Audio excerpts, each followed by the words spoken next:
Good morning, CGHS seniors. Today I want to go through one of the local scholarship applications because I know a lot of you all are starting to work on those. And I think the Cottage Grove Foundation scholarship application sometimes needs a little explanation. It can be a little bit tricky to figure out. So I just want to do this quick little video so you guys have this for reference. So in order to get to the scholarship application and instructions, we're going to start here in the Senior Seminar Google Classroom. We're going to go to Classwork and scroll down to scholarships. And the CG Community Foundation scholarship information is right here. It's got a little red exclamation point next to it, so it should be pretty easy to find. And you'll see these two down here are lists of scholarships. So you can check these out or not, completely up to you, but there are about 40 different scholarships that filling this application out applies you for. So chances are there's going to be several you're eligible for. So this one's definitely worth your time. You're applying to about 40 different scholarships, and you're only competing against other Cottage Grove High School students, seniors specifically, who bother to fill this out. And I promise you, it's not everyone. All right, so first, what I want to point your attention toward are these scholarship instructions. So I know that this looks really overwhelming, and there's a lot of words here, and I recommend reading through it, but I am going to kind of go through step by step with you in this video as well.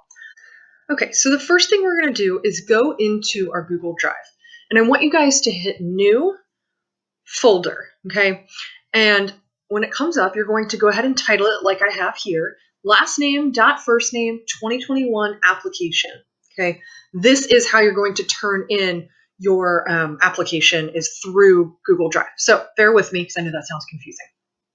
So within that application, you want to make sure that you include the three components that the instructions mention. So we see here, number one, essay questions. That should be one of the documents in there. Number two, activity chart. That should be another one of the documents.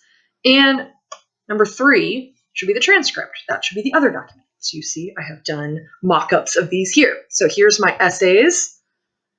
And you're going to label them the same way, last name, period, first name, 2021 essay. Activity chart is going to be last name, period, first name, 2021 activity chart. Transcript, you guessed it. Last name, dot first name, 2021 transcript. Okay, so for each of these things, I'm going to go through a little bit more detail. So the essay questions, I just copy and pasted the essays from the instructions to here. So you see here, there's four. Tell us about yourself, career goals, education, and financial need. You're going to write an essay for each of these. Essay is a strong word. I want you guys to shoot for a paragraph or two for each one of these. And if you have questions about exactly what to include or how to frame your essay, just let me know. I'm happy to walk you through it and brainstorm some ideas. Okay.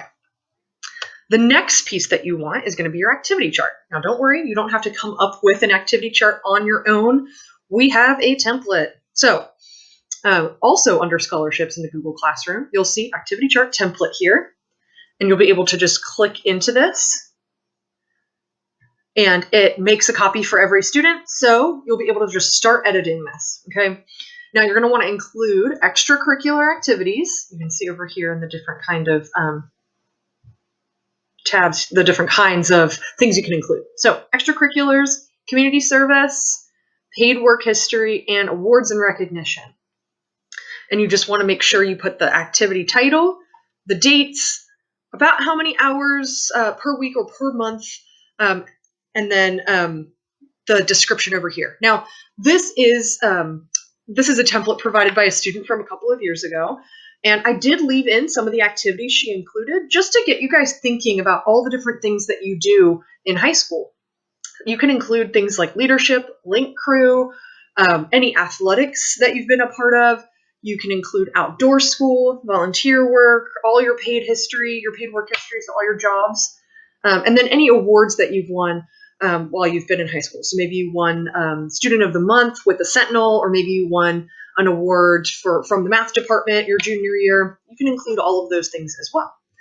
And then you just save it right into this folder that you created in your Google Drive. Okay, so the next thing on here is transcript. Now, for all of you guys, this will be a PDF, not a Word doc, okay? If you want a copy of your transcript, email Mrs. Evans or myself on February 12th, we'll be able to send you an updated PDF of your high school transcript, complete with first semester of senior year grades. And you want to wait for that first semester senior year grades and go ahead and include that here. It just gives the scholarship committees a little bit better understanding of where you are right now and what classes you're taking as a senior. Okay. So these are the 3 things that you are going to include in this scholarship application. Once you are satisfied that each one of these is complete, you're going to go up here to the name of your folder, click the little down arrow, and I want you guys to click on share. And we just want to make sure that the permissions are set the right way, because you're going to send this link to the scholarship committee, and I'll show you how to do that. So you want to make sure that you choose the option that says anyone with the link can view. So this says anyone with the link, but there's a couple other options here as well. Make sure it says anyone, and then we just want them to be able to view. They don't need to comment or edit. We just want them to be able to view. Okay, and then we're going to copy that link. All right, last step is going to be to share that link with the Cottage Grove Community Foundation Scholarship Committee. So we're going to come back here to the Google Classroom. We're going to click on the Community Foundation Scholarship, and it's this very first link that you see here. So we're going to click into this, and this is going to be the application form that you need to complete in order for your application to be finished. So we're going to scroll through, we're going to put our name, our address, contact information, all that good stuff, fill out all this, and then at the very end, you're going to see one that says URL and folder. So you are going to paste the link that we copied from your Google Drive folder. You're going to paste that right here, and you'll go through the rest of the questions, and then you'll hit submit, and then you are done with the Cottage Grove Community Foundation Scholarship application. If you guys have any questions or need help proofreading or figuring out how to get a transcript or struggling with the activity chart, just let me know. I'm happy to help you guys out. I know this one can be a little tricky, but this is one of the most important scholarship applications you guys can do this year. So contact me with any questions, and good luck, you guys.